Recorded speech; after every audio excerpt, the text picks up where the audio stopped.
পৃথিবীর কেউ কারো আপন নয়। মেয়েরা হাজার ত্যাগ স্বীকার করার পরেও দেখবেন দিনের শেষে তারাই দোষী। জীবনে এমন কিছু করো যাতে মৃত্যুর আগে মানুষ বলে এই মানুষটা মনে জায়গা করে নিয়েছে। কারণ মৃত্যুর পরে তো কত মানুষই বলে এই মানুষটা ভালো ছিল।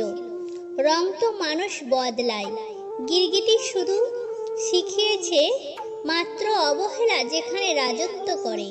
শুনেছি কাউকে খুব বেশি ভালোবাসলে নাকি সে ছেড়ে চলে যায়।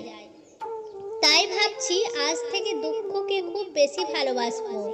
জীবনে কেউ কারো নয়, সবাই একদিন ভুলে যায় নতুন কাউকে পেলে। জীবনে আমি যাদেরকে বেশি গুরুত্ব দিয়েছি তারাই আমাকে সব থেকে বেশি অবহেলা করেছে। জীবনের এমন একটা পর্যায়ে আছি, না পারছি কাউকে কিছু বলতে, না পারছি কাউকে কিছু বোঝাতে। বাস্তবতা কখনো সুন্দর গল্পের মতো হয় না, আর সুন্দর গল্প কখনো বাস্তব হয় না।